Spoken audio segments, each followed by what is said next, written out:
Well, I think we'll go ahead and get started. So I'd like to welcome all of you to this forum on urban design and zoning. And I think we're going to maybe rename that a bit to emphasize placemaking as our theme this afternoon. I'd like to introduce myself. I'm Roger Dale. I'm with the company, the Nadelson Dale Group, and we are a consultant to the city of Modesto, working on an economic development strategic plan for the city. As part of that plan, we are conducting a very wide range of stakeholder outreach activities and engaging a number of interest groups and specialists in the community that are focused on topics that have some connection to economic development. Today, we've got a very special forum related, as I said, to placemaking, urban design, and zoning issues that have some nexus with the city's economic development function. And we're really going to focus today on how the city might position placemaking activities as a tool for economic development. I'd like to again thank you all for being involved, and we'll get into our panel discussion, our panel presentations in just a moment. I'm put up on the screen now a QR code that has the link and the way to get to the city's notification list about this economic development strategic plan. If you're not already in the loop on that, I'd really encourage you to go in and register. That way, as we have additional meetings in the coming months for this project, you'll automatically get invited, and you'll also get updates as we prepare the documents and get things that are available for public review and comment. So I'll put that QR code up again at the end of the presentation, but would encourage you to take a second and go on to that website and get on the city's notification list. I'd like to introduce now Tristan Osborne, who is planning manager with the city of Modesto, and obviously has a keen interest in the types of issues that we're talking about today, and was also instrumental in pulling together the really excellent panelists that we're going to share with you this afternoon. I know that Tristan would like to just give a few words of welcome and introduction. So welcome, Tristan. Thank you, Roger. Appreciate it. Thanks everyone for joining today. We're really excited about this forum, near and dear to my heart, as you can imagine. I did want to thank our panelists and all the participants today for joining us, as well as the previous forums. We've had a number of them over the past month. They've been a great boom for our city and what's going to go into this economic development strategic plan. Given that today's discussion is focused around economic development, that's going to be the lens that we view placemaking and urban design. And really, how can our land use and zoning policies and our interventions in the built environment, how can those help make the case for Modesto and help attract investment here? It is a citywide focus, the plan, the Economic Development Strategic Plan. But as we all recognize, economic development opportunities are closely linked to real estate development of specific corridors, districts, and opportunity sites throughout the city. So how can we help use those interventions to help attract investment in these targeted areas that we focus on? It's very closely related as well to our general plan update with the city, which the city is in the middle of. So we're in the middle of our land use alternatives phase, and we'll make sure to let this group know as we have some workshops scheduled for late summer and into the fall, where we're doing big public workshops to identify how and where Modesto is going to grow going into the future. That said, we're really excited to bring in a couple of panelists that I've known through my professional career. They bring a ton of experience on these topics, and we'll be sharing both national best practices and also local perspectives. So with regard to the national best practices, we don't want to just copy paste things that other cities have done. We want to look at these as case studies, use them as food for thought, and then make them our own and say, how can these lessons learned in other successful communities, how can those be applied to Modesto to help meet our economic development goals? So with that said, I'll hand it over to Dan Amsden from MIG. Thank you, Tristan. And I was going to maybe just make another comment or two about the panel group, and then we'll get to them individually. So as Tristan mentioned, we've got just a tremendous group of panelists today and really appreciate the time and thought that they put into preparing their presentations. Dan Amsden is a principal with MIG. Kimberly Garza is the founder and principal of Atlas Lab. And then Heidi Savage is the very local representative who will help us to kind of bring all these ideas that we gather as best practices from other places and talk about what some of the priorities might be specifically in Modesto. And she's the president and CEO of the Downtown Modesto Partnership. Before we begin, we had a note in the chat that some who are not speakers might want to turn off the video camera on your Zoom so that it's not that activities going on in your screen aren't a distraction to the panelists especially or to anyone else. We'd appreciate that. And of course, if it's time to speak up, we're glad to have you turn your cameras back on and we can hear and see what you're saying. So I'd like to introduce, say a little more about our first panelist, Dan Amsden. He is a principal with MIG, which is an urban planning, design, and engagement firm. He's based in Sacramento, and he is an award-winning city planner, urban designer, and community engagement specialist, has over 20 years of experience in leading inclusive, community-based planning projects throughout the United States. And that's really where the perspective here is tremendous to understand what some of the success stories are or case studies that he's worked with in other places that might have some relevance to Modesto. He is really passionate about not only the theory here, but the practical implementation side and developing strategies, policies, and designs that are implementable, that foster positive change, and respond to each community's vision and needs. So I thank you for being with us, Dan, and I'm going to stop sharing my screen and let you share your slides, and we can proceed with your part of the presentation. Sounds good. Thank you, Roger. And thank you, Tristan, as well. Let me just pull this up here. I'm excited to be here today and part of the discussion. And as Roger mentioned, I do a lot of urban planning and urban design, but also zoning code work and some of the technical work as well. So what I'm going to talk about is really starting a big picture of what is placemaking. It is a very important topic, as we'll dive into today. It's a bit of planning jargon, but it's really creating authentic, unique spaces that are active, that bring people in, that generate energy. And a lot of placemaking is really just thinking about how we can make areas that people want to linger in, they live in, they work in, but really care about, and making a unique identity.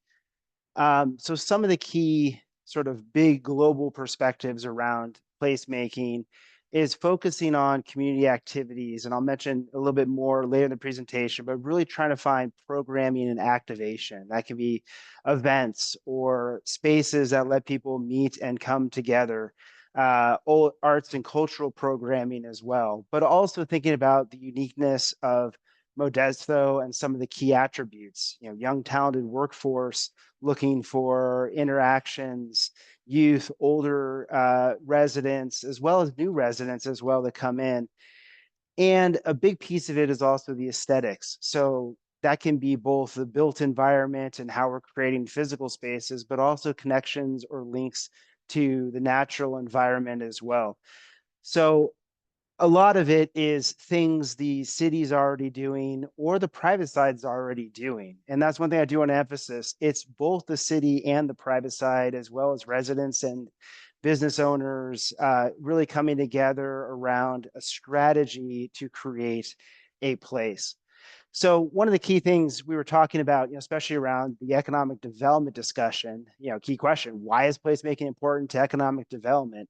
As I think all of us know, retail shopping trends have been dramatically changing for well over a decade now. But in particular, with the pandemic and reopening, a lot of e-commerce is taking off, online sales and delivery apps and features are really making it hyper competitive for retail industry. And retail is not dead by any means, but it's changing.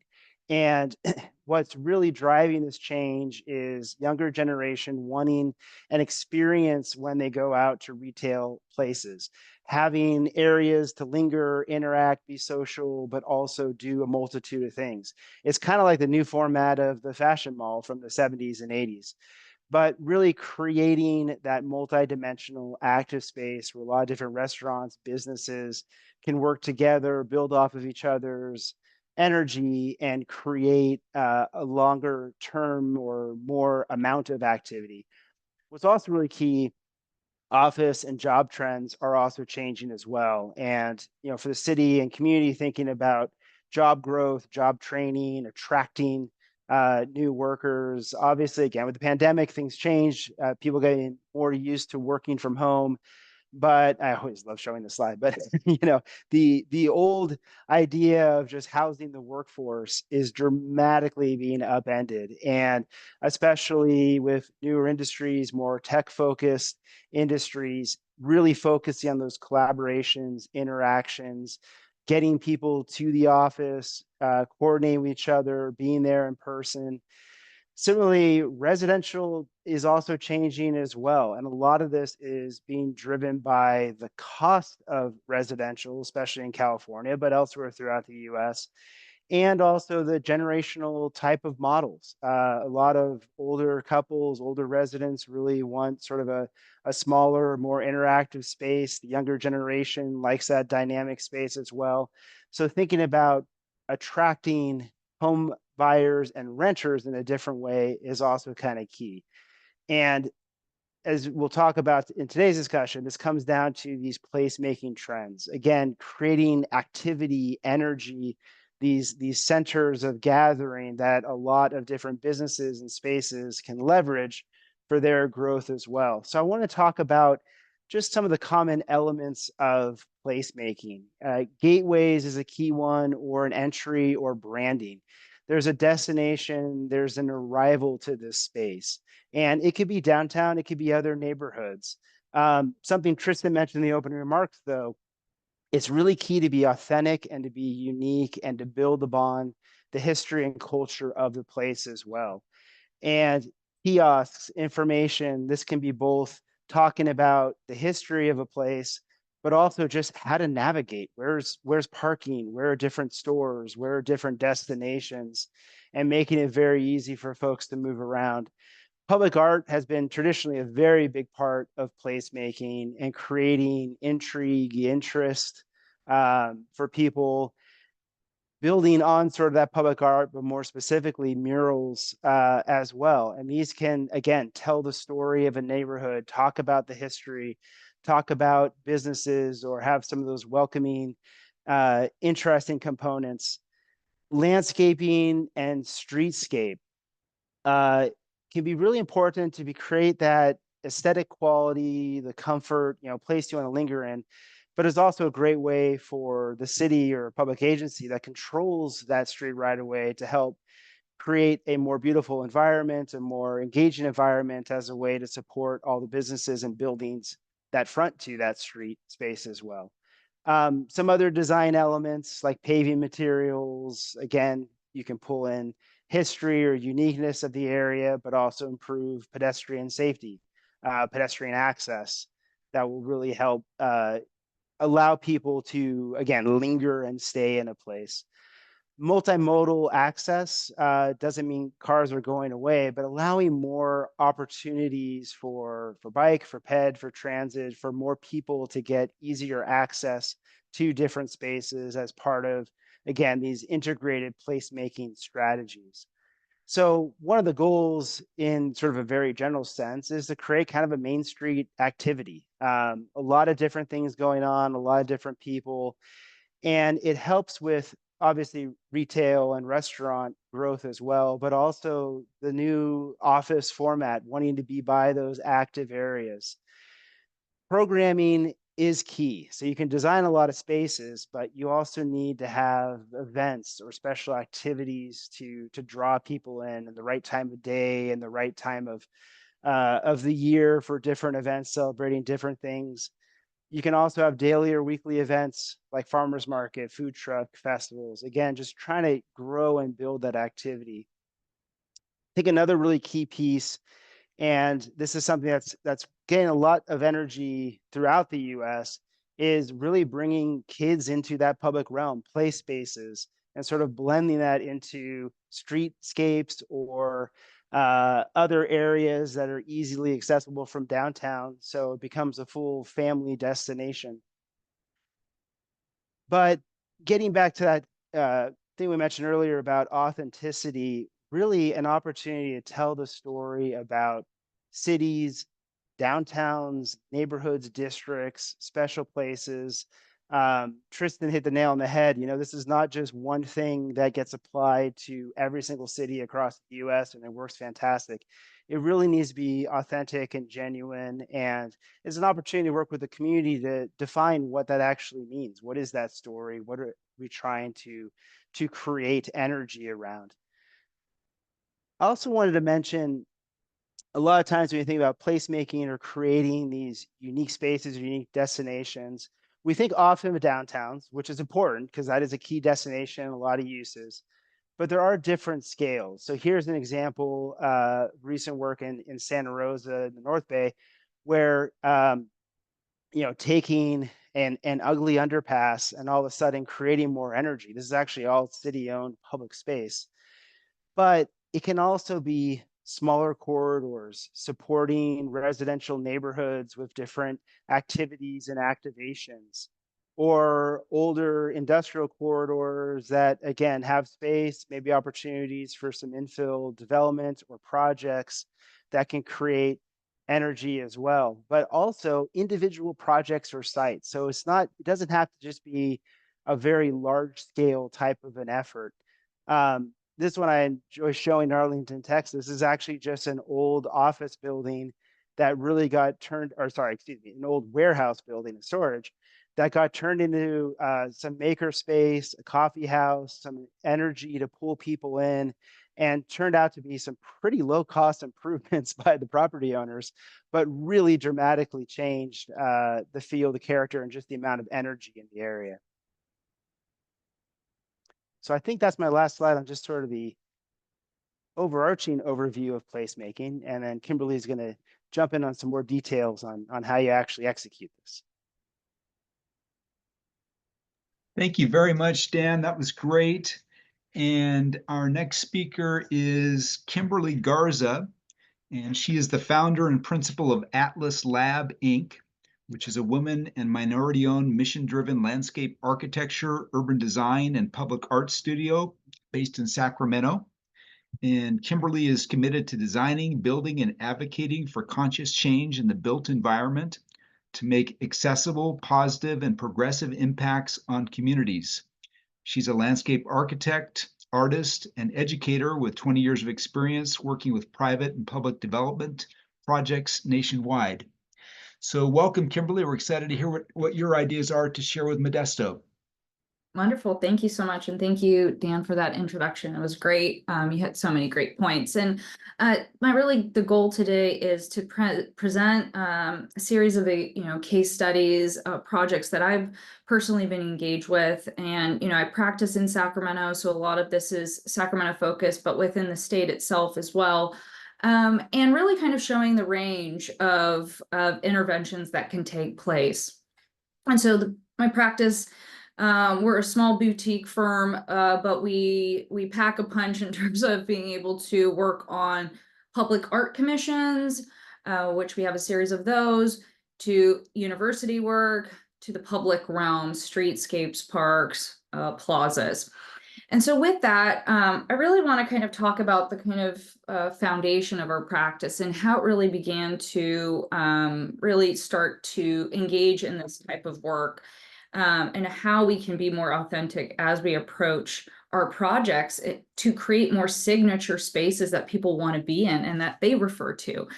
And I really want to reference kind of this offshoot of placemaking with the term tactical urbanism. You may be familiar with it, you may be not. It's also been kind of known as DIY urbanism or kind of urban prototyping. But this is really all about what can we do in the short term? How can we use not a lot of resources with low costs and scalable interventions to catalyze long-term change?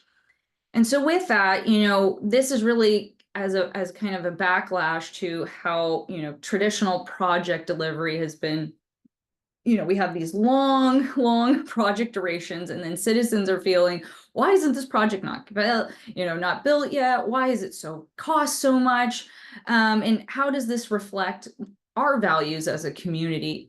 And so from this point, I've started to really engage in this type of work. And so I want to talk about how we can use urban prototyping as a placemaking strategy to really create and shift the needle to instigate change, positive impact. So with that, I wanted to talk about Portal. This project was done some time ago now, but it's a temporary installation where I, as designer, put my hat on as community activist, full-blown project coordinator, events coordinator. But this project took place. So Dan had shared an image of a large office space, a beautiful office, mass timber space, and that's office. We actually work in the same building. And so before it was magically transformed, we had this portion of our street in downtown Sacramento that was underutilized, unsafe. They had started to make some streetscape improvements, but at the time we said, hey, a colleague of mine who's really just a great ideas, just a great thinker, said, let's just do something here. How can we start to instigate change within this area?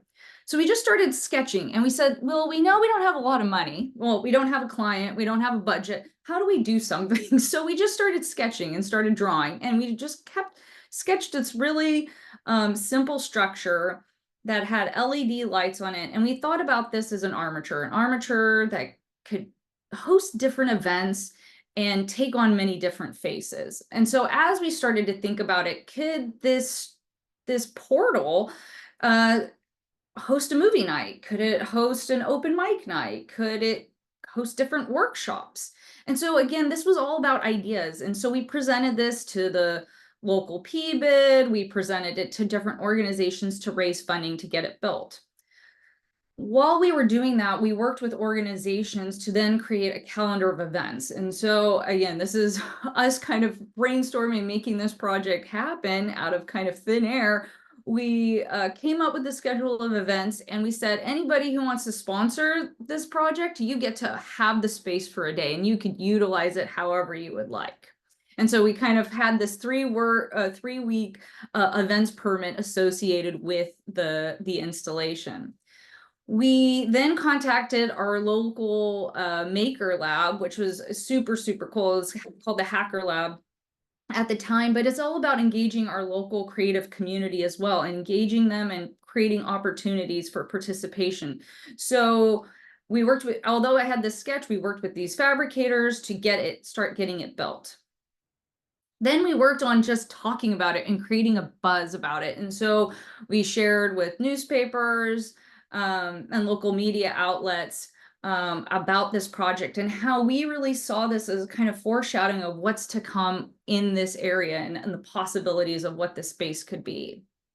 So we created this is me, weeks before its opening. We created a hashtag called Portal Sac. And what this hashtag did is that it became an interactive way to interact with the installation. So as you use the hashtag Portal Sac, the installation would change colors. And so this is the installation. It's 12 feet tall. It only occupied an 8x8 space on the sidewalk. We landed it on the sidewalk, bolted it down, and then events started to take place over that three weeks in the summer. We hosted open mic night.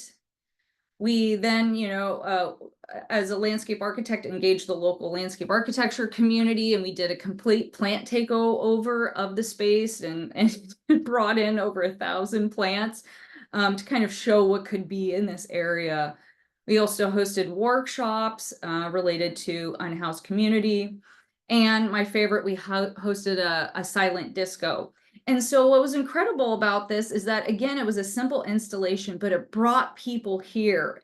It brought a new energy to the space. And as we concluded this project, and I was so exhausted, I said to myself, oh my God, you know, there's so much work, there's so much time. But I got an email from a local resident who said, thank you so much. I don't know who did this, but thank you so much, because I felt safe walking in my neighborhood at night, because there was so much activity from just this simple structure. And we had a movie night, which was super, super fantastic. And then we concluded by transporting the installation to a local music festival to kind of conclude the installation's run. So switching gears from kind of urban prototyping and kind of, you know, getting out there and doing tactical urbanism, I'm going to switch to really the kind of our work on the urban design master plan kind of feasibility standpoint of how we can transform our spaces. We worked with Stantec on a feasibility study for the Old Sacramento.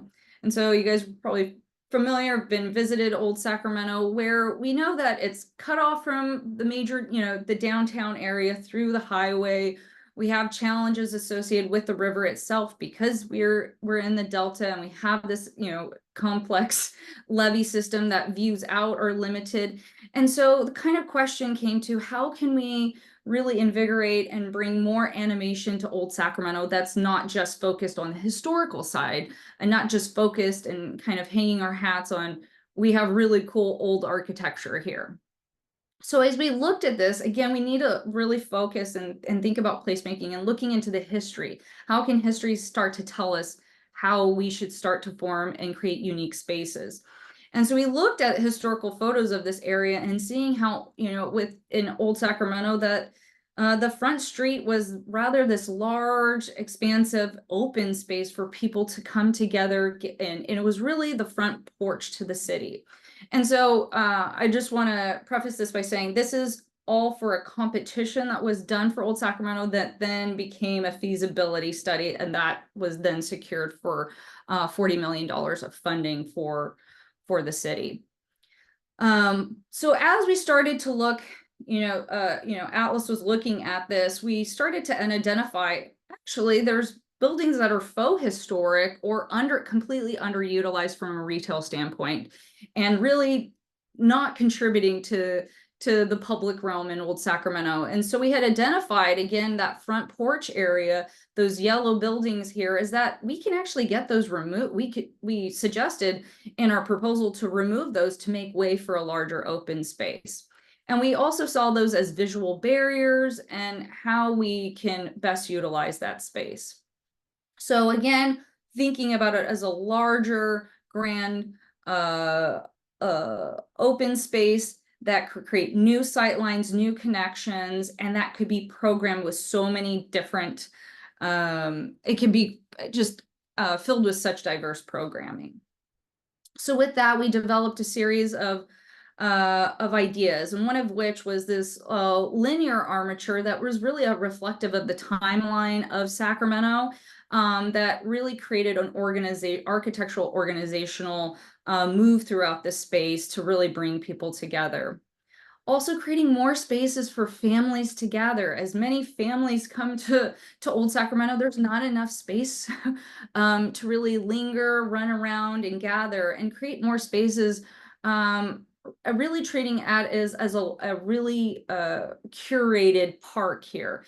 And then in this case, we've also proposed that, you know, this larger kind of lawn area be elevated to be able to provide for those views out and get above the levee line.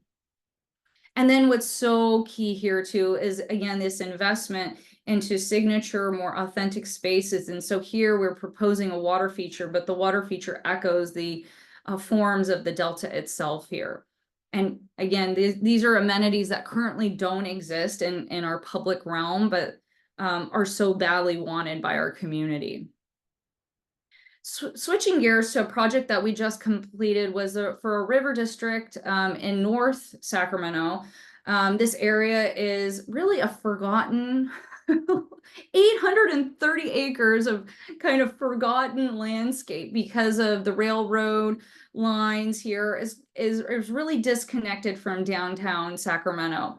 And so we were hired by the PBID there to really look at how can we get developers to focus on this area? How can we bring excitement, and how can we create a signature district that people want to come to? And so we know we're fighting with constraints of the levee itself, those blocked views, lack of access. But so much momentum is happening in this area. New housing units are coming in place. And so there is this new need and desire for connections to nature. And it's the area that actually has 3 miles of uninterrupted waterfront, riverfronts, adjacent, that is completely different than the downtown condition that has, the highway or has more of this historical features.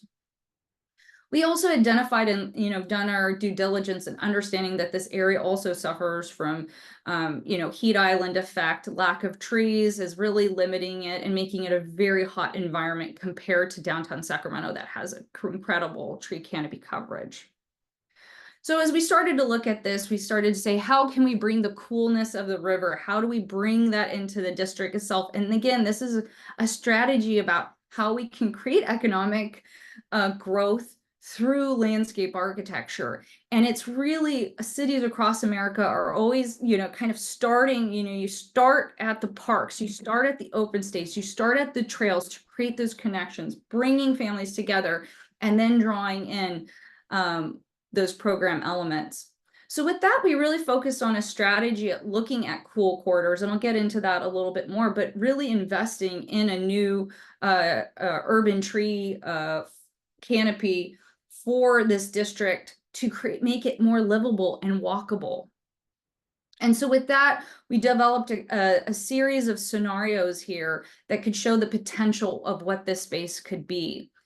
One portion of this district had an old historic city incinerator, and this incinerator was super cool but abandoned. Nobody had taking care of it at all. And we said, why not, instead of saying let's demo it, it was about how could this be how could this catalyze a different type of growth within this area? So it's all about how do we find the features within our current urban framework and really start to punctuate them and accentuate them and really care for them.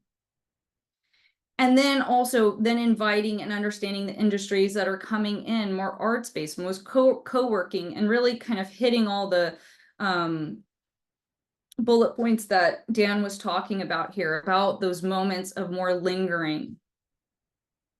And again, this was all about how we can start to focus on our riverfront to catalyze that growth. And then lastly, I know I'm at about almost at time, but I want to talk about an initiative that Atlas is doing here. And again, I think this really factors into kind of where I see public realm improvements happening, is really about how we're becoming more climate conscious. And with that, knowing that 2023 was the warmest year on record. We all know that we've experienced extreme heat events this past summer, and it's getting worse. And that it's the #1 weather-related killer in the United States. It's just wild to hear that. And that, deaths are rising because of heat. And so we need to prepare our cities. We need to start really investing into green infrastructure to prepare our cities, to make them livable, to make them walkable, to make people be wanting, to be able to walk down the street comfortably. And we all see this condition where you have utility lines, you have a wide sidewalk, and you have this underutilized right-of-way space, highlighted in pink here, where you have no trees. And so walking down this street is a very hostile experience. So we launched Cool Conscious Cities. This is an initiative that we launched over the summer, and it was really creating a cool kit. And this cool kit is focused on landscape-based solutions to combat extreme heat and what cities can start to do. And just to highlight some of these strategies, a big focus on depaving. So if there's grants out there, if those and at the kind of planning level to be able to create policies that would support de-paving. So, talking to urban forestry folks, they're saying, I can plant trees, I just need more space for them. I need more, and we have the space, we just need to create those spaces for those trees. We need to focus on cool pavements as well, transforming our roofs from black shingle, painting them white, and creating our more more reflective roads. And then really investing in cool corridors. In Medellin, Colombia, they're over the last 5 years, they completely have invested into creating these cool corridors, focus on planting and trees, and they've been able to decrease urban heat by 3.6 degrees. So that's pretty impressive in such a short amount of time. And so I think, again, this is important that we need to think about this in order to create great spaces that we all want to be in. So with that, thank you for everyone's time and participating here. And please reach out to me if you have any more questions. Thank you. Awesome. Thank you very much, Kimberly. And I wanted to mention to everyone, we'll have a chance after the presentations. If anyone has questions or comments for the panelists, we'll hold that off until the end of the presentations. So our next presenter is Heidi Savage, and I'm going to share the slides for this and get you set up. So Heidi has been working to enhance the identity, look, and feel of downtown Modesto for the past 5 years. She served as executive director of the Downtown Improvement District for 4 years and recently became, as I mentioned, the CEO of the Downtown Modesto Partnership. Both of these organizations are dedicated to advancing economic prosperity and cultural vitality in the city's urban core. And ongoing programs to beautify and add vibrancy include Domo Walls, First Fridays, and Domo Shop. So welcome, Heidi. Thank you. And thanks so much to Dan and Kim for sharing a lot of inspiring ideas. I was fully expecting that, and it's a great jumping off point for me to get started. So why don't we go ahead and go into the next slide. So the Downtown Modesto Partnership, DMP for short, and the Downtown Improvement District, or DID, both serve an area of downtown that's about 60 blocks. I've got the map outlined here of our combined boundaries. I've been running both organizations since November of 2023. We work together jointly for the benefit of downtown. And as Roger mentioned, we do programming, events, activities, beautification for the downtown area. Next slide. All right. The good news, I'll start with the good news about Modesto. Some really impactful big steps have already been taken to make our downtown more walkable. The most noteworthy occurred in 2020 when the city, as part of its downtown master plan, removed stoplights on our main street in downtown. Our main street is called J Street. From 10th to 14th Street, the stoplights were removed and replaced with stop signs. The traffic lanes were reduced to 2 lanes instead of 3. Parallel parking spaces were then, because of the slowing of the traffic, were able to be angled. We added, I think it was 23 spaces, but I didn't want to be specific because I'm not exactly sure if it was 23 or more. Further, the bus stops were moved to adjacent streets to make J Street a destination, to make downtown a more walkable place. Next slide.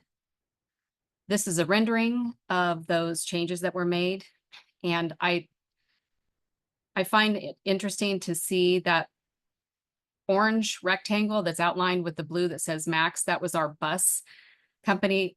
I haven't seen buses on J Street in so many years. It's easy to forget that 4 years ago, the buses were always on J Street. And that change alone has just made the environment more hospitable, more friendly to patrons in downtown.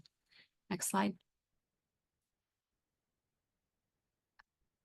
One other rendering of the changes that were made. You'll notice around the corners of each block, there are some landscaped areas. Currently, those are painted and are awaiting future landscaping. Just wanted to point them out because I'm going to get back to that a little bit later on in my presentation. Next slide. All right.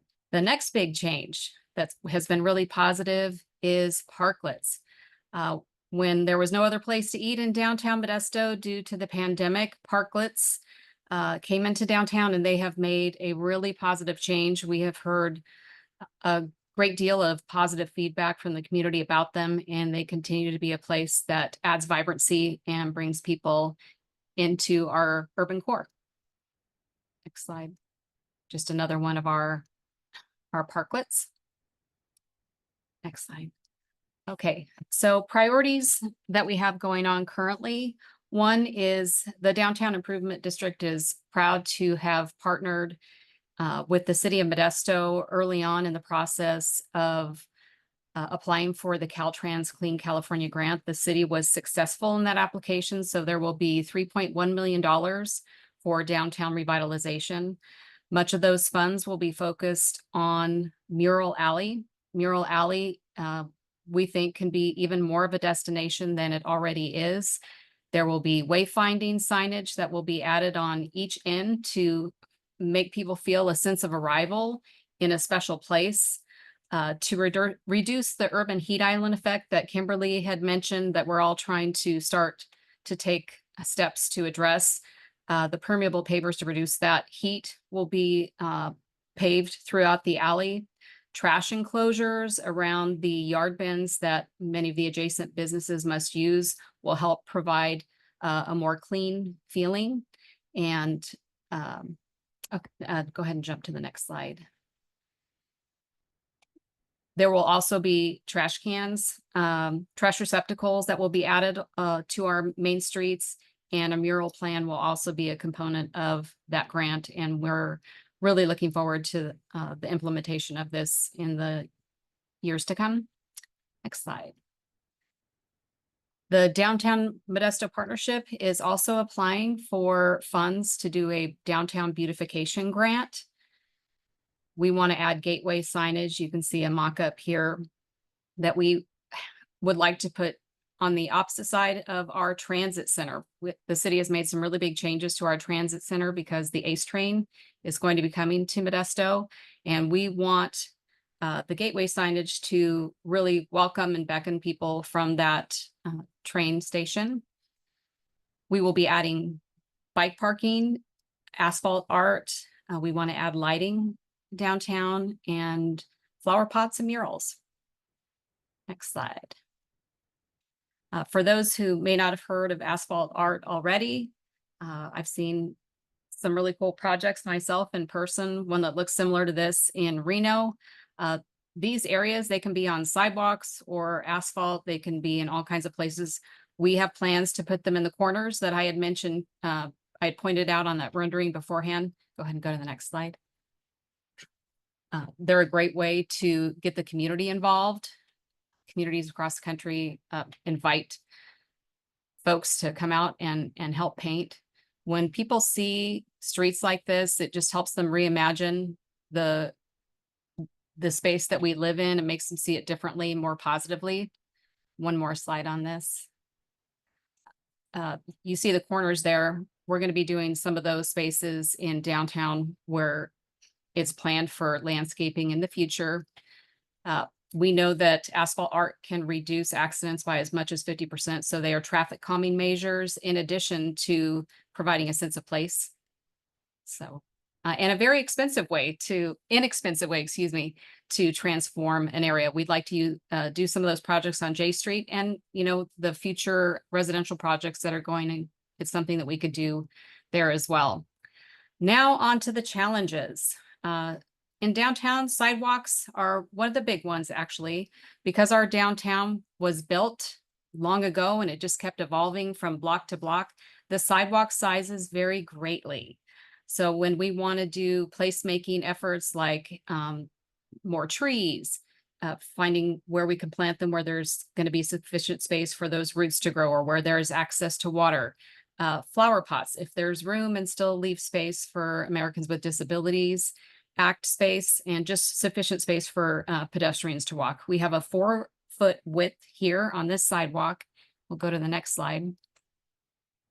Same street, you've seen this slide already, but this is a 10-foot sidewalk. So we have a big variance in the size of sidewalks that we have in our downtown. Next slide. Here's just a flower pot. We don't have plumbing for irrigation, so that becomes another challenge.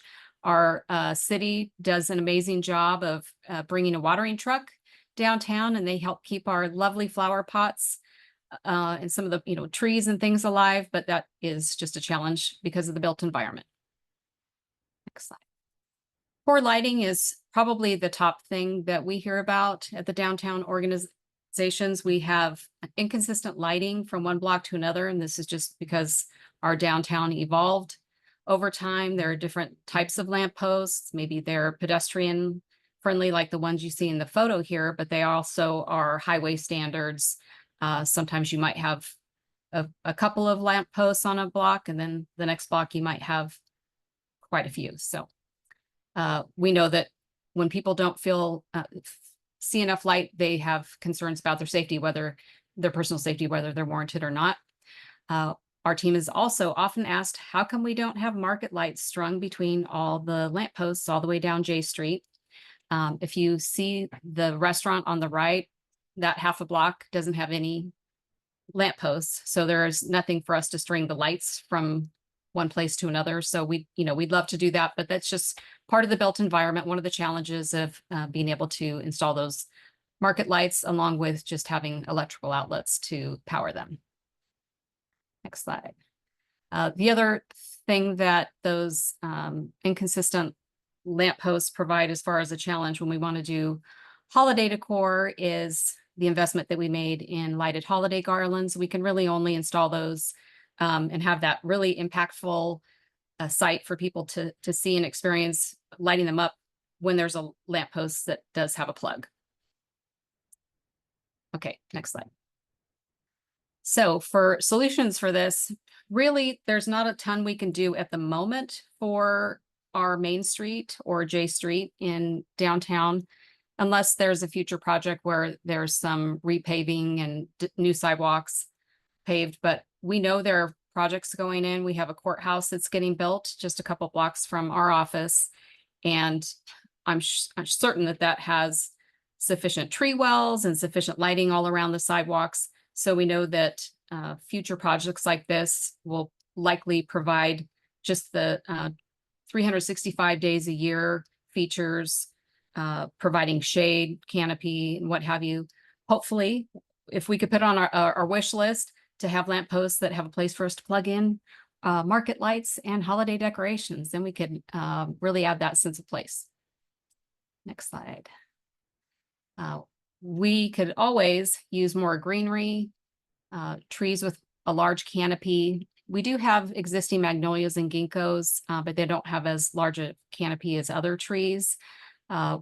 We would love to see green space, whether it's on the ground, grass for people to sit on, maybe moss walls to help reduce that urban heat island effect, overhead gardens and flower pots to add color. And again, this goes to the future construction as places where we would probably want to focus because they will be more easy to plumb with irrigation, so we can start to take those efforts. Next slide. Retail is another challenge that we have because of the built environment. We hear that downtown doesn't have enough retail, but those of us that work in downtown management, downtown revitalization know that retail follows rooftops. We do have a big residential project that is hopefully on the way, and we know that that's just going to only move downtown in a positive direction as far as turning it into a 24/7 neighborhood that will help fuel that retail growth. But then the question becomes, is the built environment ready for those future retail needs? Next slide. Most startups want 500 square feet to 1,000, and there aren't a lot of those spaces in our downtown. Next slide. A lot of our spaces, particularly along 10th Street, which is in our core area, They were built when warehousing was done on site, so they tend to pencil best for businesses like nightclubs and wedding and event venues. So to make downtown more of a shopping destination, a property owner would need to get involved and feel motivated to demise the space so that would be more retail friendly. Next slide. Public art and placemaking. I think one of the things we do in our downtown, because it is smaller, it's a smaller city, is not thinking big. And so I look to places like Chicago that have this huge art installation that's a big draw for people and would encourage folks to think bigger. Next slide. And think differently about public art. It's one of those things that just drives people to places. This is Union Square in San Francisco. It certainly impacts economic development because it drives tourism. And Kimberly, I think, mentioned, and maybe Dan too, that something should be really specific to where we are. We can't copy and paste it. It would need to be something that's unique to our area, but anything of meaningful size would need to have the space available. And it's possible that new construction projects could have designated space for something that could add vibrancy like this in the future. Next slide. Next slide, please. Great. And just another thought, I can't see the text, I don't think, on the bottom. Oh, there we go. Even green spaces can have public art. Next one. And then thinking about public art at nighttime. I don't know that we have any public art that's illuminated in our downtown. Somebody can correct me if I'm wrong on that. Next slide. But it does make us feel differently about the space we're in when we see it illuminated in a different way. Next slide. Recently, Old Town Sacramento added this neon sign that kind of embraced the whole waterway that I think has presented a challenge for them, as Kimberly mentioned. We know that the Portland, Oregon sign has been iconic for many years. Perhaps there's something like this that could be specific to Modesto that we could do here. Next slide. There are changes on the horizon. This is the planned 7th Street Village. Next slide. This is the first residential project in downtown Modesto in 50 years. Things like this will help enhance the sense of neighborhood here, add more bike paths, more shade, and something that we love, more people. Next slide. And then there are some other potential changes that could have some really big impacts on our downtown. The ACE train that I mentioned earlier, when that starts coming into Modesto at the transit center, we look forward to seeing what kind of positive changes that might bring. We have redevelopment that will likely come whenever the courthouse that is being used now becomes the old courthouse. What will happen to that site? Anything is possible at this point. There is a prospect of a multi-use sports coliseum. Maybe there will be a coliseum, maybe there won't, maybe there will be a riverfront development. But I'm hearing projects talked about that I haven't heard about before, and it's very exciting to hear about the prospect of the new energy that'll bring to different parts of our downtown. So ultimately, I think we have 60 blocks of placemaking potential in downtown, and looking forward to seeing how our city grows from here. And that's it. Great. Thank you so much, Heidi. Really exciting to see what's happening in downtown Modesto. And it's a reminder that when we talk about placemaking in Modesto, we're not starting from ground zero. There's a lot of things already underway, and especially some of those major investments that you mentioned, I think can be significant moves forward. And I think we can see the effectiveness of organizations like yours in helping to coordinate all these pieces and take advantage of them as much as the city possibly can.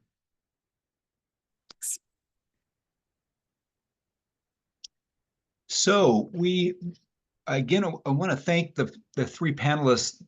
The materials were just outstanding, and I think give us some great ideas to think about and to discuss with the group of everyone who's on the Zoom today. What we'd like to do, we're going to open this for a group discussion. And if anyone would like to speak, it would be helpful if you would raise your hand on Zoom, or otherwise just unmute yourself if no one is talking and you can begin speaking. And if you'd prefer, you can also use the chat, and we'll monitor that and read out comments that come through or questions, and would welcome anyone's ideas and comments. I already see one hand raised. Before we get into that, I might just kind of throw out some ideas on things we might talk about. So among the ideas and best practices that were shared by the three panelists, which do you think could be especially impactful in Modesto? And they rightly emphasized that the examples they gave are just examples from other places that worked well there. We don't expect this to be a one-size-fits-all solution, though. What we would typically expect is that you might see components of what was in Sacramento or in Colorado Springs or in Texas that would be useful here, and the others, the things you might think are not necessarily relevant here. So we kind of wanted to get down to some more specific ideas on what we would really like to see here. Also would open up to the larger group if there are any other ideas about placemaking, urban design, or zoning tools that would be of interest to this group that we haven't necessarily put on the table yet as part of the first part of the presentation. We'd like to have the group help us to think about specific districts or sub-areas in Modesto that would be the highest priorities for placemaking investments. And we've talked a lot appropriately about the downtown, but there might be other areas where the community thinks there could be some focus in this in regards to placemaking. And keeping in mind that all of this is part of an economic development strategy. And as Tristan mentioned at the outset of the meeting, we're really looking at everything today through the lens of how can we use placemaking and these types of tools to move us forward in terms of an economic development strategy. And certainly a lot of this is relevant to what the city does in terms of land use planning and design development standards and so forth. But we're very focused today, hopefully, on economic development and how we might move these things forward on a practical basis. And then, as I mentioned earlier, you're welcome to ask the panelists questions or give them some feedback on their presentations, and would of course welcome the panelists themselves to provide additional comments, or if they wanted to follow up with questions of their fellow panelists. So I see that we have a hand raised from Grace. If you'd like to unmute yourself, would be glad to hear what you've got to share. Hi, thank you. Pardon me, I'm on my iPad, so if my camera jiggles around, it's because I'm juggling that.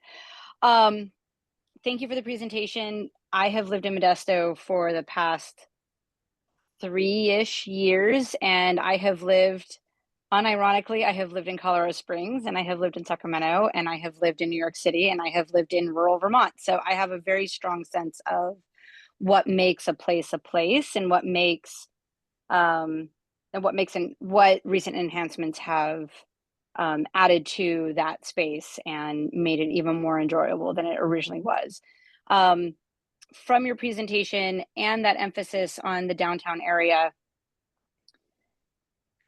I appreciate that you've opened up the floor to say what other neighborhoods would be worthwhile to explore, not just the downtown. All of the things that you're talking about, the beautification, the walkability, the slower traffic, the personal safety factors, all of those are wonderful. I really support and condone all of those efforts. And the piece that I didn't hear that I would really like to support and elevate to you all, regardless of it being downtown or other neighborhoods, is the mobility factor. It's incredibly difficult to be able to get around on public transit in Modesto, and frankly anywhere, unless you're in a highly urban area. And so when you guys were mentioning, okay, we've added more parking spaces because now it's angled instead of paralleled in downtown. But if you're adding more attractive features that you want, people who aren't living in downtown to be able to access. How are they going to get there? And if they are using the transit center, you know, it really is that concept of a holistic transportation and multimodal system to be able to get people from, you know, the college district and the, you know, the new development that's going to be out on Meyer and Klaus and things like that, to be able to get to downtown without having to, you know, drive their cars, because they're going to complain, I live here and I don't even get to enjoy my downtown because I can't get there, right? That's a huge complaint of Sacramento and Colorado Springs. So please consider those elements. If you have this beautiful new transit center and you have the ACE train, please think about, you know, bike shares or other options to get people into downtown from the neighborhoods. That would be my biggest recommendation. And frankly, it's one of the headaches that I have to deal with now. I have to drive my car into the areas. And then the other area that I'm thinking about, McHenry Village, has an incredible amount of like service businesses that are very attractive. There's Julien's Dance. There's the yoga studios. There's a couple restaurant shops in there. That is a really cool. I notice how many families are at Julien's. I know that they have to go all the way out to the apple orchard, whatever place that is. That's where my daughter did her recital for Julien's. I would love to see them at Mancini's at the park. That would be a really cool, like, local connection. Food for thought. Those are my 2 cents. I really appreciate you listening to me. And as an aside, I actually do this kind of work in my professional life. So I love that it's happening here in Modesto, and I really appreciate it. And thank you for letting me share my ideas and thoughts. Thanks very much, Grace. And maybe later our panelists or anyone else might want to further comment on the issue of mobility. It's certainly important. In the meantime, though, I'm going to go to Gavin, who has a hand raised, and you're welcome to unmute yourself, Gavin. Yeah, hi, thank you. And thanks to all the panelists. That was really good and informative and inspiring, the different stuff that was going on.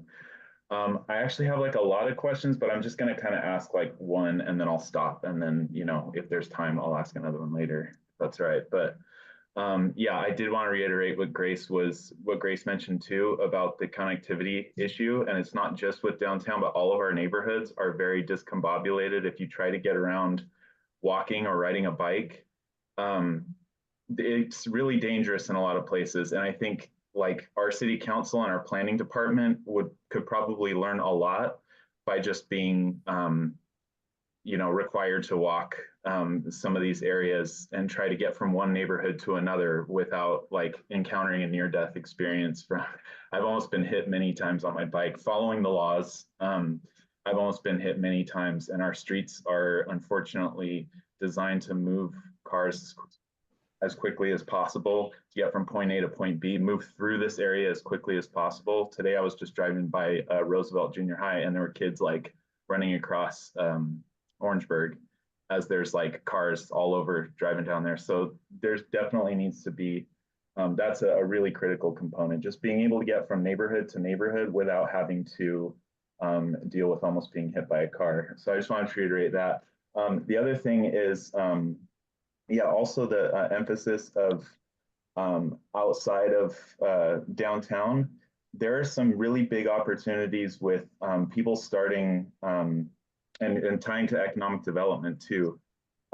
People being able to start businesses out of their home. So if you go down to like Crow's Landing and the streets off of Crow's Landing, there's people there that are selling like all kinds of stuff. They're selling food and like, you know, they have like pop-ups, like, and I mean, if talk about like a unique identity to a neighborhood, like that definitely has a unique identity. And there's a bunch of like good food down there that's just people running businesses out of their homes.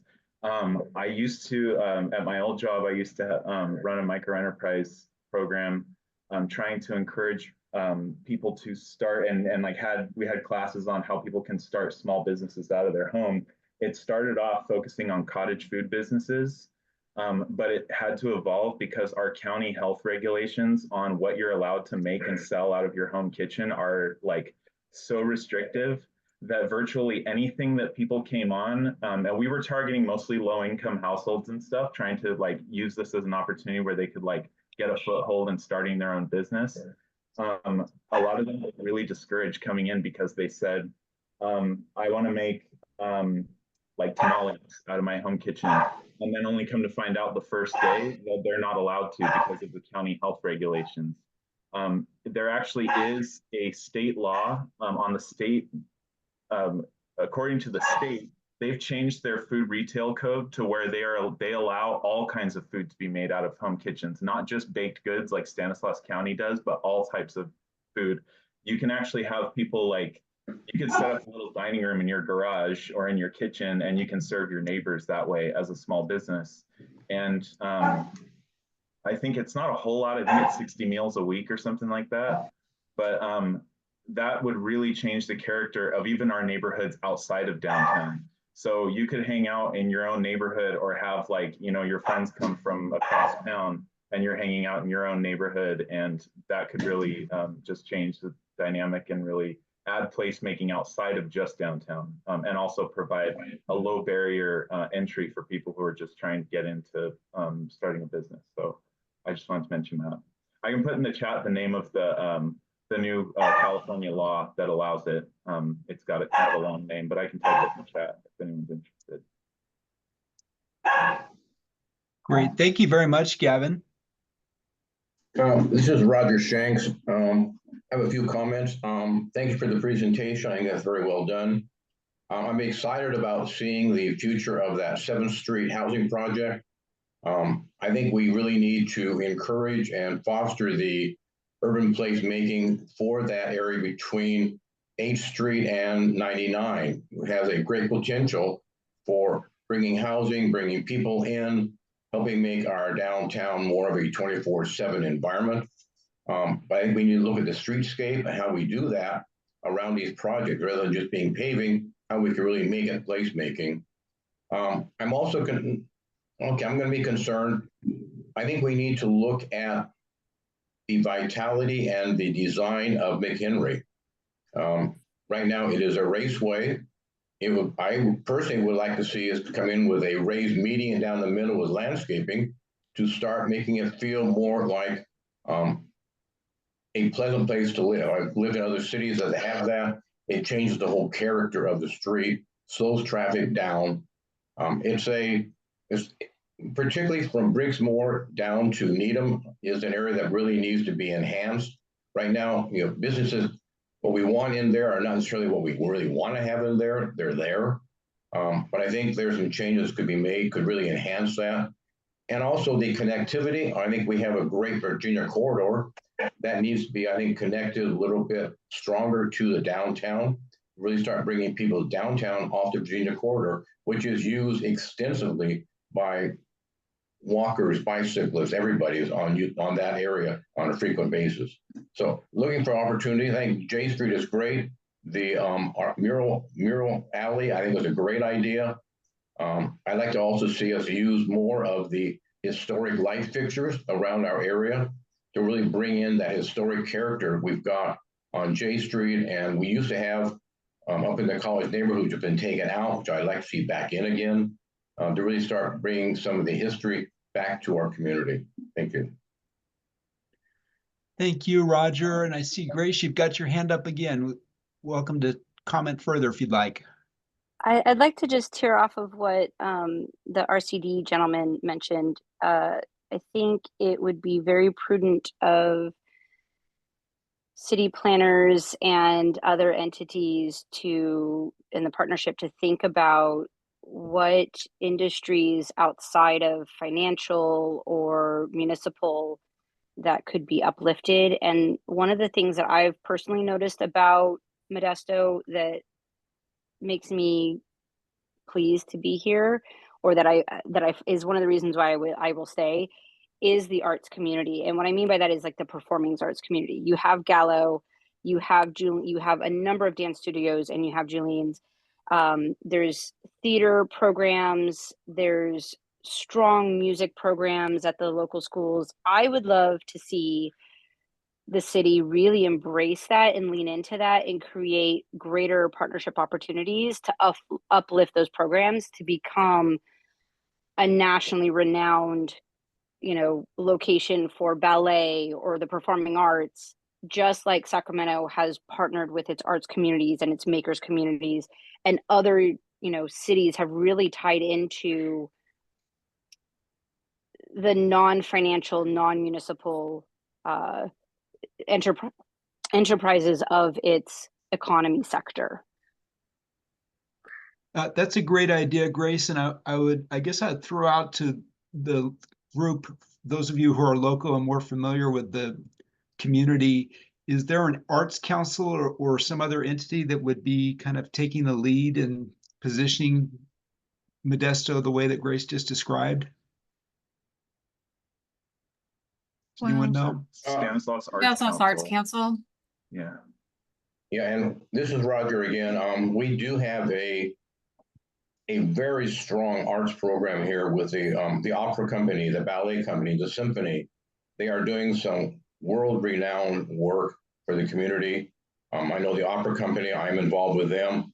We're taking programs out to the schools and performing for Modesto and other areas. We're bringing arts to the community. I think we need to enhance that and keep doing it, because there's a lot here that most people don't even know it's existing. The Gallo Center is phenomenal, but we also have a tremendous source of local talent through the performing arts, the ballet, symphony, and opera companies. Great, thank you. Thank you, Roger. I see Matthew has a hand up. Feel free to go ahead and unmute yourself, Matthew. Yeah, thanks. So one of the things covered was the Centennial Trail. I think one of the things we need really is a master plan that looks at the whole city and tries to figure out how it can connect these really high quality bike paths.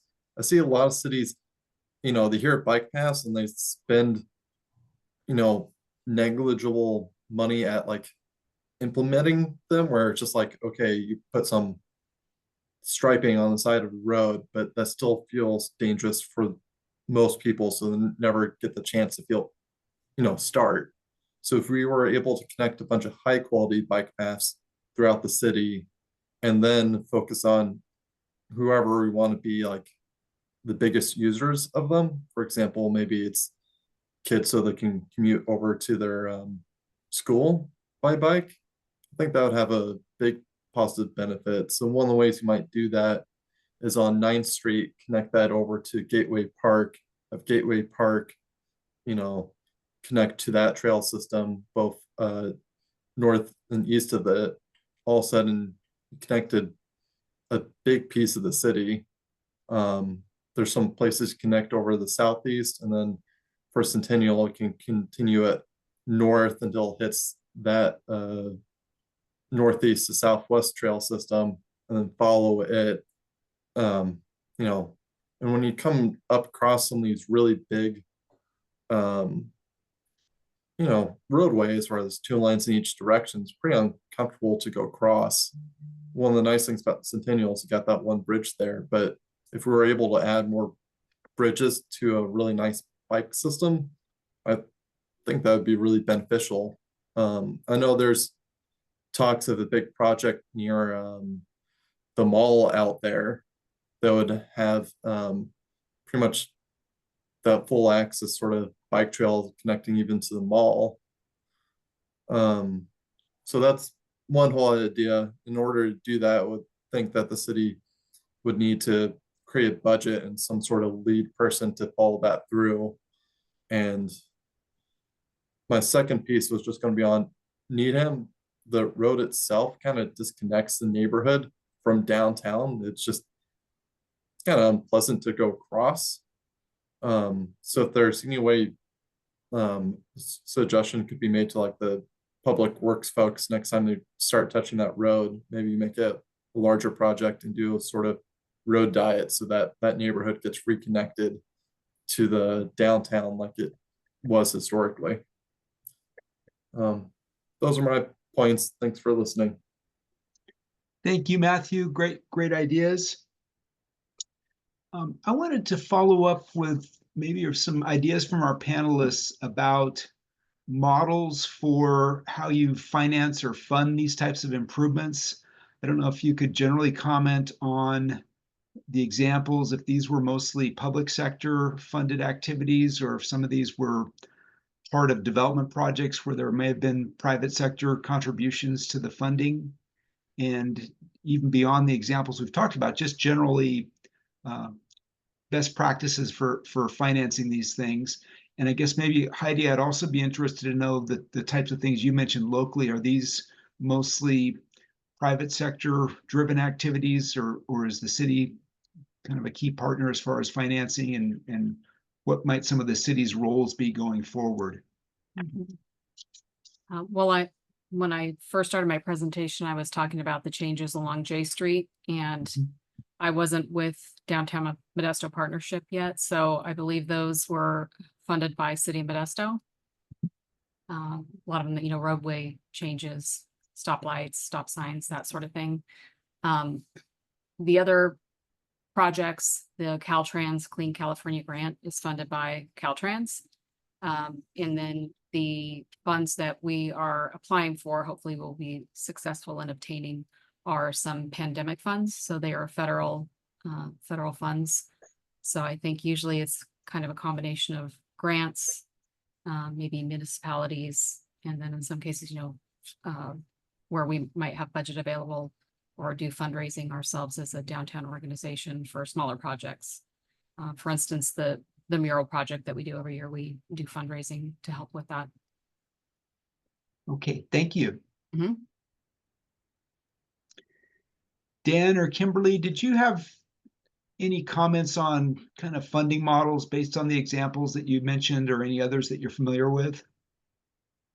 Yeah, I'll jump in a little bit. Heidi was spot on. It's a lot of different sources usually. And one thing I think is important to emphasize, there can be small tactile changes, even just paint on the street or small activations that don't cost a lot up front, but can really create some energy and excitement and momentum.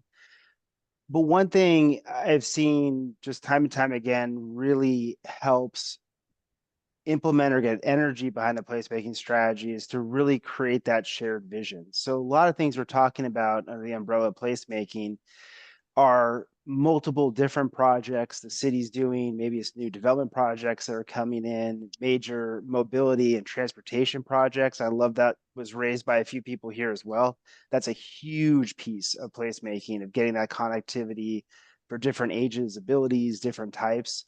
But if there's a strategy in place and a series of projects or programs that come out of that, that can really help the city in bids leverage grant funding, you know, showing that a particular project is part of a bigger transformational piece.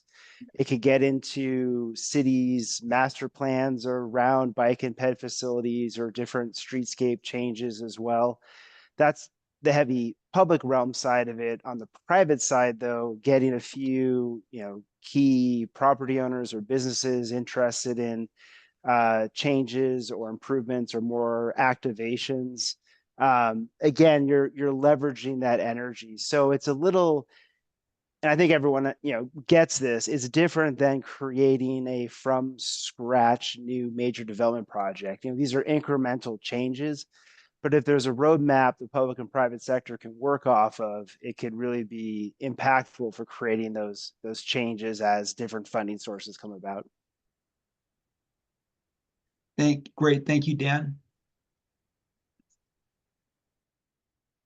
And in my experience, private public partnerships have been emerging as property owners that have, you know, essentially spaces that they want to enliven and be able to manage and maintain, which cities have lots of challenges with. I will just speak for the city of Sacramento that those public-private partnerships are really, really key in terms of setting up the success for a space. And has become a more common kind of funding model. PBIDs, a lot of PBIDs have been funding this public realm improvements as cities have, challenges being able to fund this work. And as Heidi mentioned, I've engaged in projects with Clean California Grant as well. So working in Mariposa County, being able to do gateway monumentation and landscape improvements there. So different sources, but I find that again that for instance, the portal installation was coming up with an idea, presenting it to developers, PBID, and getting funding from both of those entities was how we got that project done. And then being able to ask the city for support. Hey, can you ensure our permit gets cleared? We want to do this next month. Having those conversations. Thank you, Kimberly. I wanted to follow up about the portal project. It was my understanding that was by design. Was that a temporary project, or is it still temporary?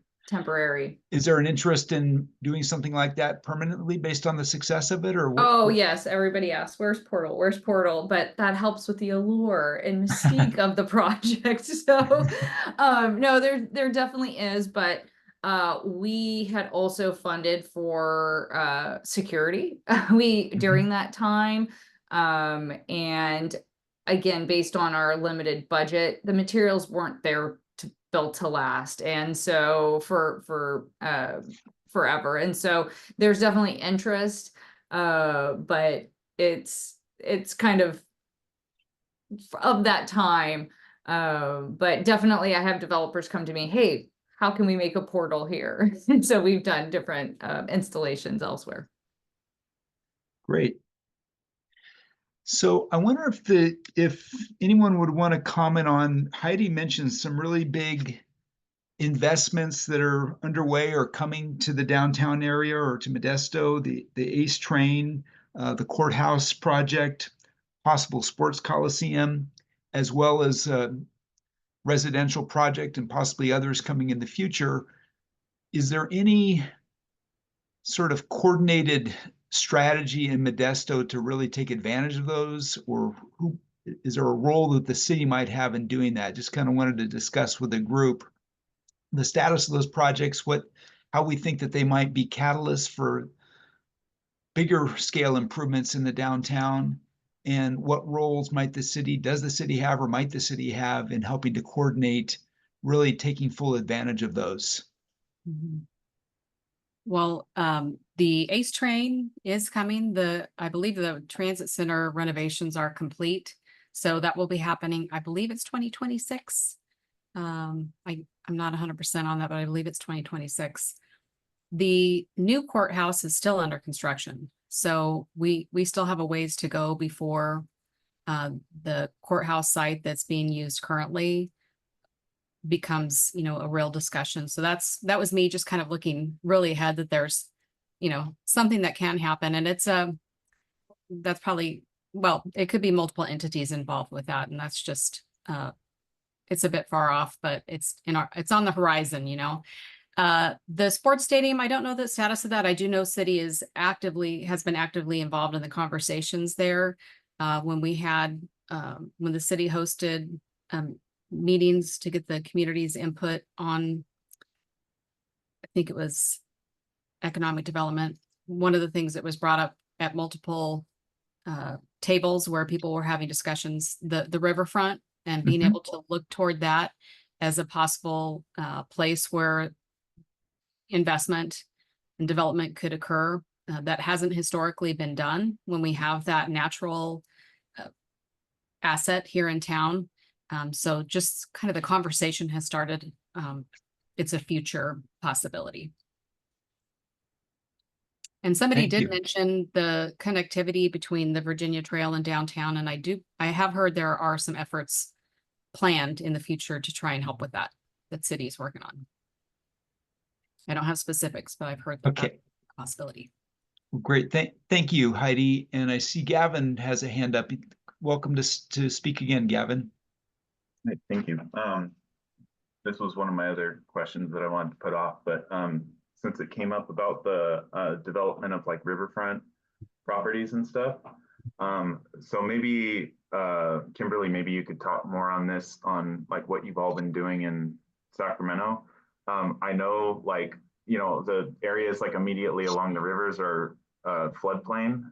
So do you have any like suggestions or things that work on like kind of preserving habitat, or like restoring habitat and accounting for like the floodplain aspect of like that function of it, but then also making it like a lively place?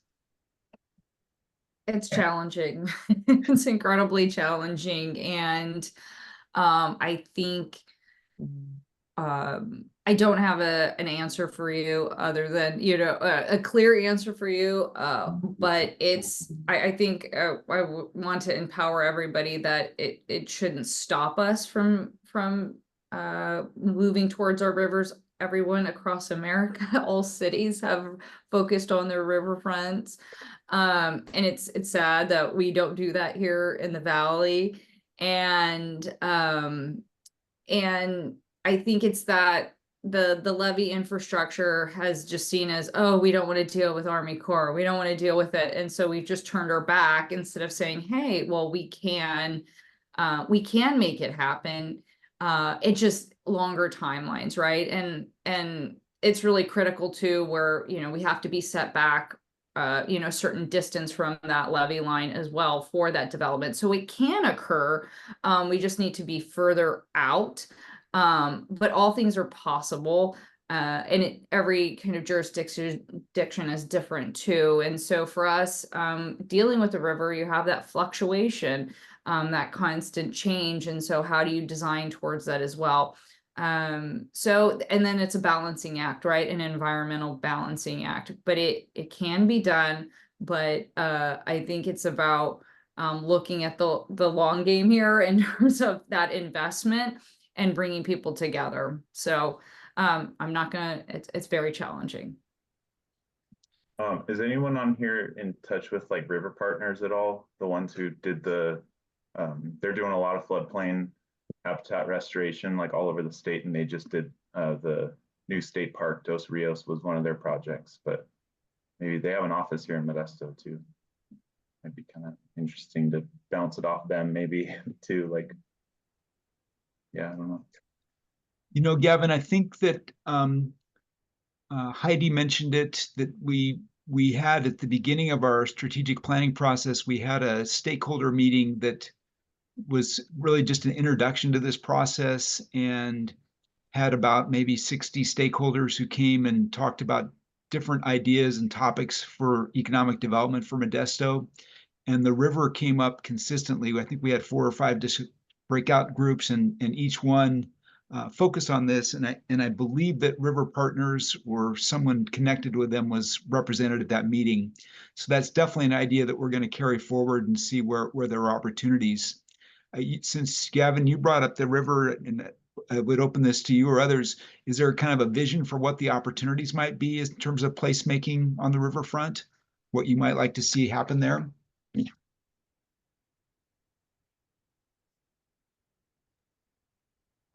My initial thoughts, like almost like a natural Central Park type of thing, but like natural, like floodplain. Like you walk through it when the tide is low, but you know, when the river flows are low, but when they're higher, you know, it's just underwater.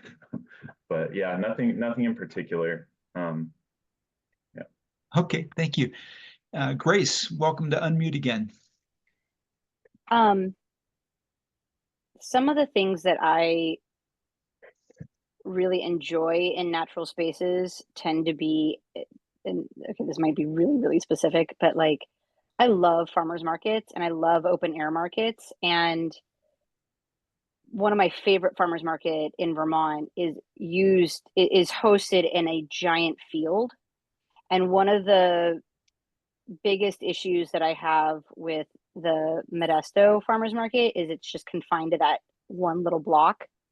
and it's so crowded and so it's a high demand and it's a high draw, and I don't want to see that lost, but I would love to see an open air farmers market space in the floodplain, retaining, not in the floodplain, but in that area of the waterfront. Like you could have, you know, that natural space, like demonstration gardens. You could have a market space for farmers and community to come together and be able to, you know, have a mixed use market where you have, you know, music and activities and, you know, vendors, particularly farmer market vendors, and then you have that just big cultural mix and different things, really almost like capitalizing on that regional park and enhancing it as part of like a regional draw, because it's a bigger space.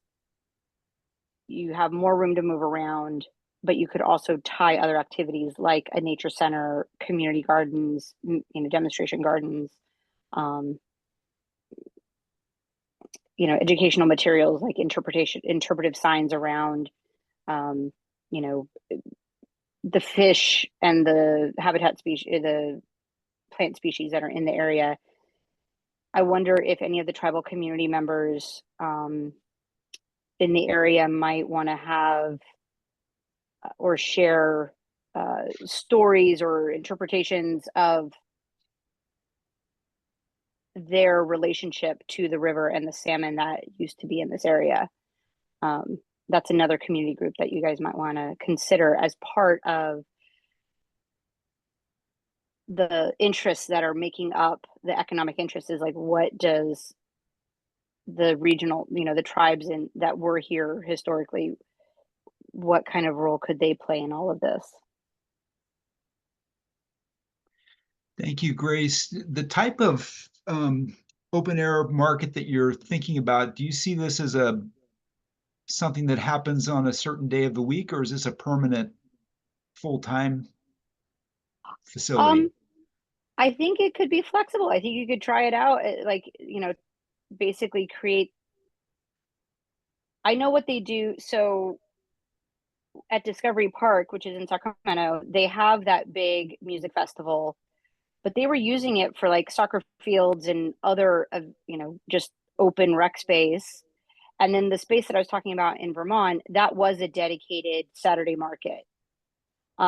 So people would bring their own tents and tables and set up on the field. It was it's a commons, as they called it. It was like the town commons, but there were no municipal structures around it. They, you know, you parked in the dedicated parking lot and then walked into the field. And people could drive onto the field and set up their, you know, their stall, as it were. And then I don't really have an opinion about like more permanent structures. I know that in Sacramento, is it Roseburg? There's a park that has a permanent market structure that is meant to be a gathering place. I don't know how well that is functioning for that community or for that neighborhood.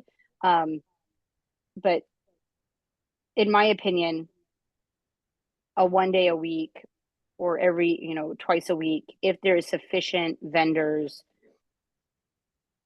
that would be amazing. And it would also give us a little bit more options to get, you know, local farm fresh produce, more than just 1 day a week. Okay, thank you.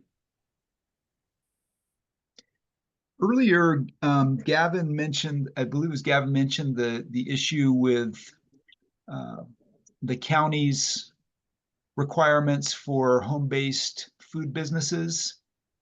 And this topic has come up in previous forums. We had a forum a couple weeks ago on entrepreneurial development and small business assistance, and this issue was raised there, and I think at one of our other community meetings. And we know that food-based businesses have a definite placemaking value, so that this is definitely relevant to the discussion today as well.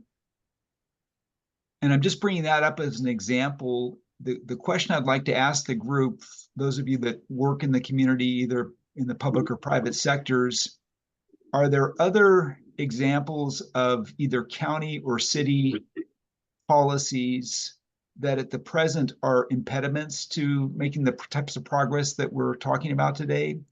Hopefully kind of focusing on things that are realistically things that could be fixed or improved. Just wanted to throw that out.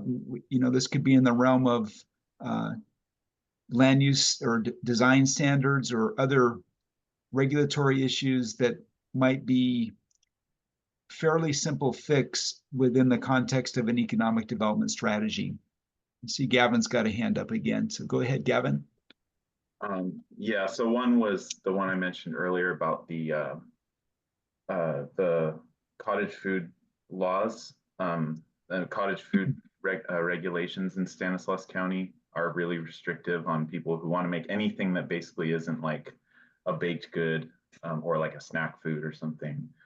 So changing that to be in alignment with the state laws and not having all the additional laws, I think would open up a lot of opportunity for people to, you know, make a lot more different types of food out of their homes. The other thing I wanted to mention is I think downtown Modesto is the only area like in our whole region, I think, or one of the places in the whole region where we don't have on-site parking requirements.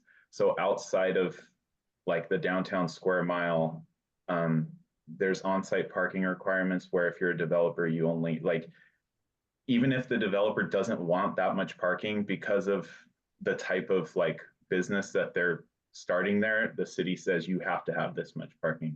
So one example is a while back, the former owner of St. Stan's wanted to do something at the Silo building over by MJC, and he wanted to do a beer garden out there, but the city told him you can't do that there because of on-site parking requirements. You need to have on-site parking. And he said there's a massive parking lot right here that's connected to the junior college, and there's street parking all along, like, you know, the surrounding streets. And they said, no, you have to have it on your property. Another property that has come up, I saw a couple of people mention it, but along Needham, there's a couple of old like service stations or something, like really small, like auto service stations or gas stations. And people have said like, it'd be cool if that was a coffee shop or a plant shop or, you know, something like that. But even if you got somebody to go in and want to put like the time and the money into doing that, they wouldn't be able to, because if it was a coffee shop, for example, there just wouldn't be enough on-site parking for them to do that. So I think like getting rid of the on-site parking requirements like across the city, or at least like greatly limiting them and saying, you know, like we're going to leave that up to the developer, or we're going to leave that up to the business to determine for themselves how much parking they actually want. Thank you. Thank you, Gavin. Are there other things that this group might point out as high priority action items that the city could adopt as part of an economic development strategy? I think we've got a good sense that real change in the downtown or in these other focus areas is ultimately going to be a public and a private partnership effort. You know, there'll be collaboration between the public and private sectors. But I'm just really looking for ideas about specific things that the city might do in terms of policies, investments, programs that could be a catalyst and move some of these improvements forward. May I speak? Sure. This is Grace. What initiatives does the city have? I mean, I can't speak to your regs per se for small businesses, but do you have any sense of partnership with MJC or the high schools to create entrepreneurial competitions to support seniors at, or, you know, students at MJC or seniors at the high school, of like, you know, do you have an idea for a business, come partner with the city or have an internship with the city on how to actually like launch that business or create like a incubator program that would really drive homegrown entrepreneurship and kind of cultivate and frankly mentor them into growing their own local business here at home? Yeah, that's a great question, Grace. The forum that we're having today is actually the final forum out of a series of 4. The first 2 were about workforce development, and then we had the second one was about entrepreneurial development.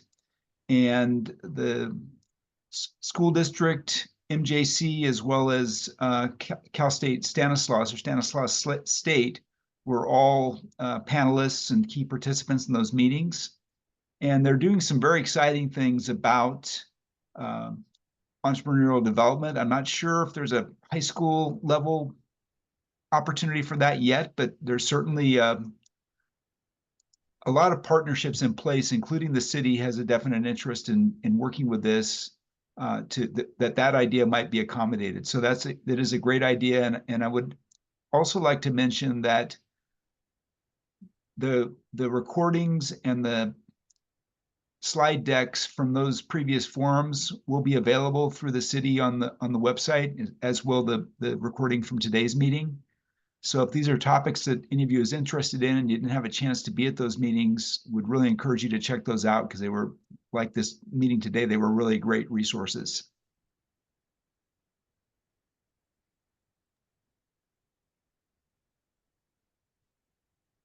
Mr. Gunn, if I may. Yes. My name is Amin Vora. I'm the former planning commissioner for City of Modesto, currently serving on board of zoning.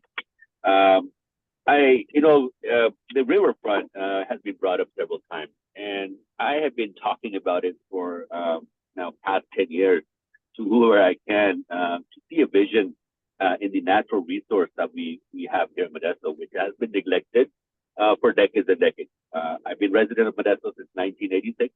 I'm an Opal boy here, so I've seen this town grow in front of my eyes. The idea of Grace, perhaps doing something musical or having some sort of a vending, like a food vending venue, perhaps, maybe quarterly or weekly or what have you, even monthly. We have, people from all walks of life in Modesto who call in this city a home. And when I say we have over 70 different nationalities here in Modesto. And we could do a venue or an event there at Riverfront now, which doesn't cost really nothing. It's not a permanent structure, so we could avoid this if the flood issue ever comes up, like water being rising. So this would be something like a food stall, right? Integrated with musical event. And so there will be pop-up tents, so to speak, licensed, regulated. So there is no issues with food and health safety. In the same event, you could integrate the culture that these folks bring from their respective countries. And they could have, a musical show represented by their own culture, or, their own young ones who now have a chance to kind of continue on this path and keeping their culture and music alive.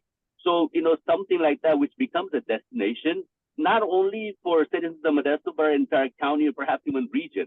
So, creating destinations such as, if you look at San Antonio, and they call the canal a waterfront, and they've created a destination in San Antonio, and that canal is literally 20 feet long, perhaps even less. But they have gondola rides, they have high-end shopping centers. I mean, and so it works.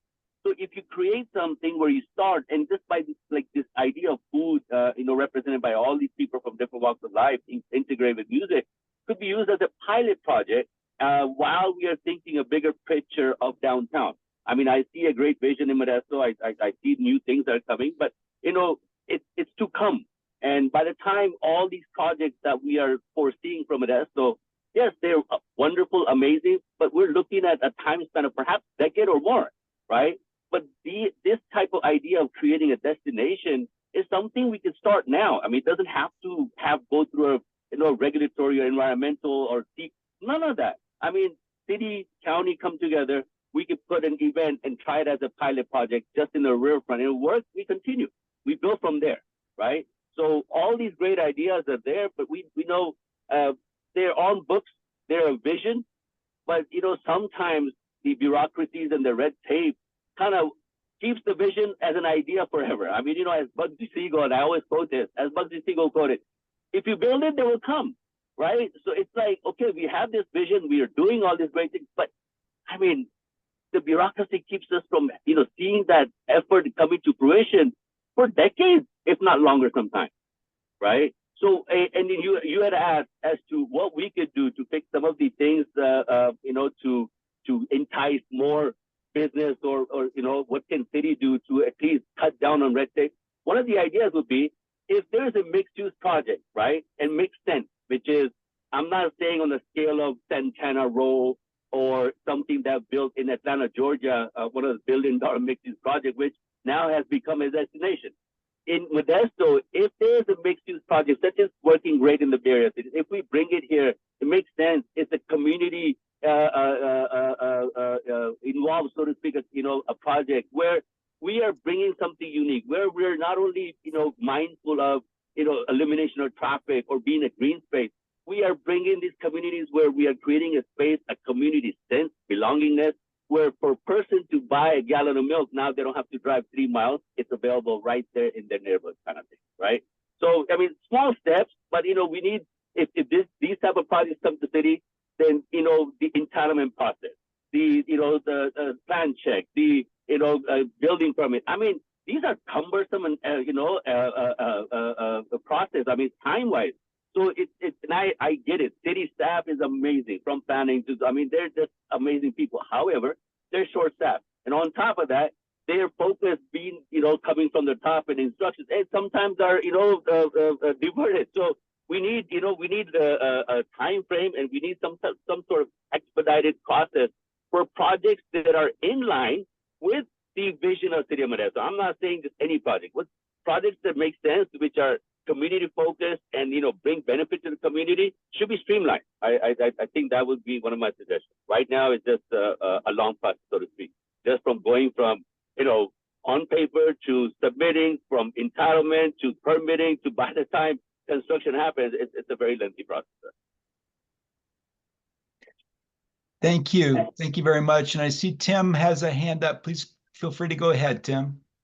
Thank you very much. And I am also very encouraged by this conversation and the level of thinking and the energy that's going into it. Many, many great ideas. I would like to weigh in on the accessibility issues that have been raised. I think that encouraging people to get out of their cars it should be a high priority. And I'm just going to focus on the Virginia corridor, which I use a lot of times to get from McHenry and Sylvan to downtown. The dicey part of it is from the intersection of Morris and the Virginia corridor into downtown. And if some improvement could be done to encourage pedestrian or bicycle, traffic from there to downtown, it would be great.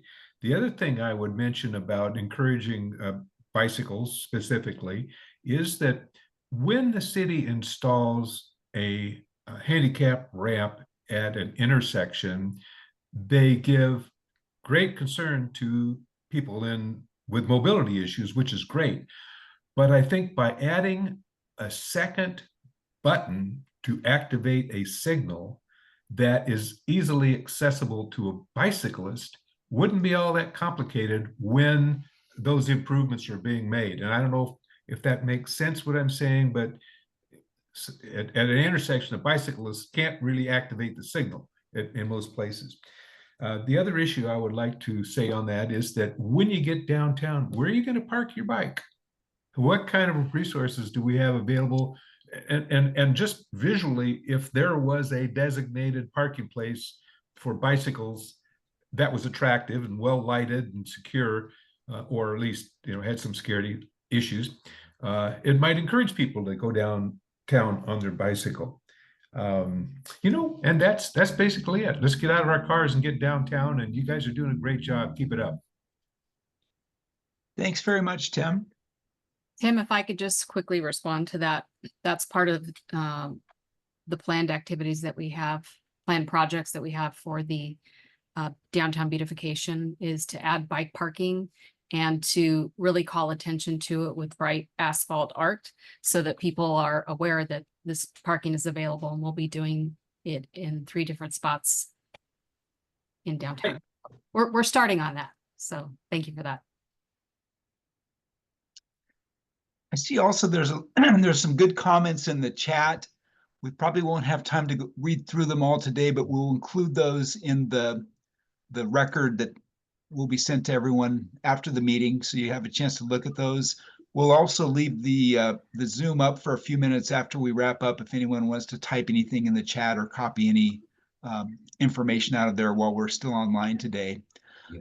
I noticed that one idea that came up was something about the idea of food halls. I think someone said that we could have food halls across Modesto, and we've seen these as a kind of a successful catalyst in other communities to bring activity to a community or a neighborhood, and often creates activity that then results in follow-on investment of other types of businesses and activities around it. The most interesting food halls from our perspective are built in or put into older kind of iconic or attractive buildings that have been refurbished for this purpose. I'm just wondering if the group can think of any buildings in Modesto that might be good candidates for that type of a use.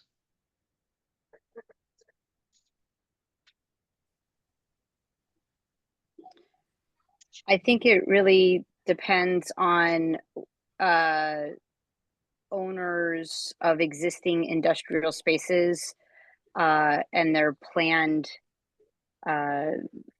like transition. So I'm thinking along the edges of the south side of the city. You know, there was that warehouse that was purchased by that or is now used by that furniture company. That would have been a cool space. You know, the what's the commercial packing plant space that's also off of 9th? Any of those spaces, if those business owners are seeing a transition in their you know, businesses, like Crystal Creamery is having, God forbid they actually leave, but you know, my husband was recently laid off from there because they have a loss in business. If they have a plan, if they're thinking like, if things are going this way, if things are going south in 5 years, that entire facility could open up.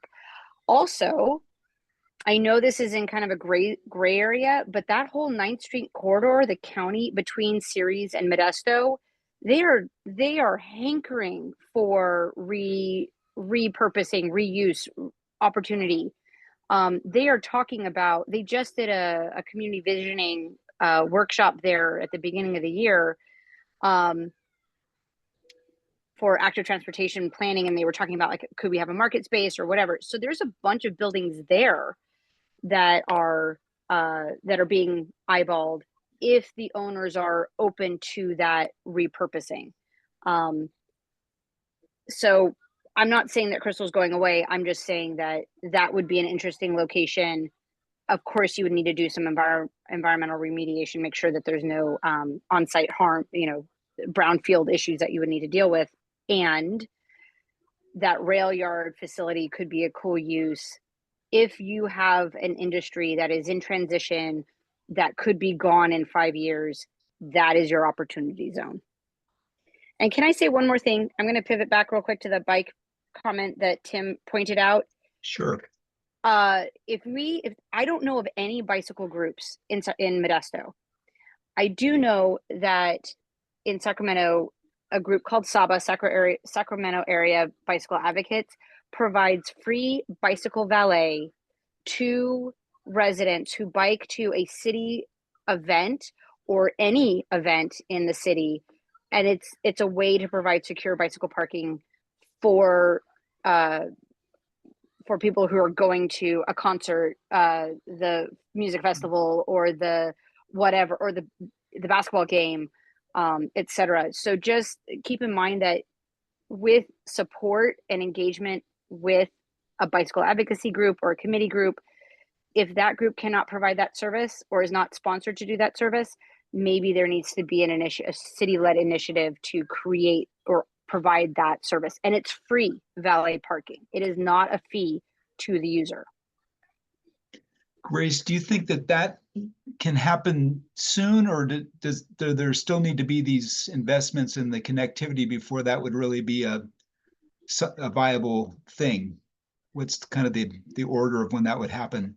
I think it needs to be tandem with these events. So I'm planning on tomorrow night going to the movie in the park with my family.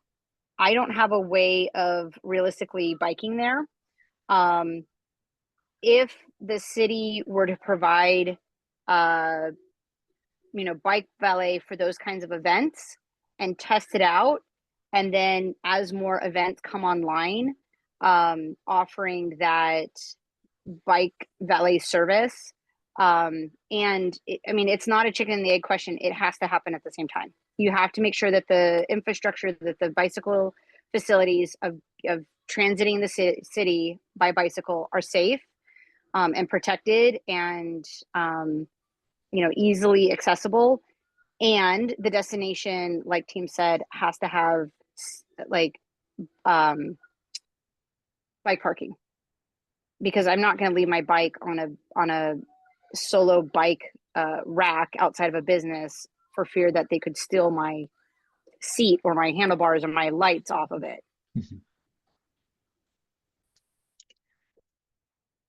Great. Well, thank you for that, Grace. And I see that we are closing in on our 5 o'clock wrap-up time. I wanted to thank everyone again for this great conversation. It's given us a lot of workable ideas for economic development, and I know that the city very much appreciates everyone's investment of time and your participation here. Would especially like to again thank our 3 outstanding panelists, Dan, Kimberly, and Heidi. Great ideas, and we hope that for everyone who's connected here today, that this will not just be a one-off event, but an opportunity to begin an ongoing engagement with the city and economic development, and to track the progress that the city makes based on the types of ideas that you've shared with us today. And in that regard, I would encourage you all to follow our the recording and the transcript from the meeting. And I'm again putting up the QR code, and I think that someone indicated they had some difficulty using the QR code on the screen, so you can find the link also in the chat, and would encourage you all to get connected that way so that we can keep you in the loop, and hopefully that this begins a new opportunity for all of us to be more actively involved with the city's economic development program. So we're gonna sign off now, but we will leave the Zoom open for just a few minutes if anyone wants to visit the chat, make comments, or copy down anything else anyone else has written. And we'll wish you all for a great Labor Day weekend coming up. Right. Thank you. Thank you.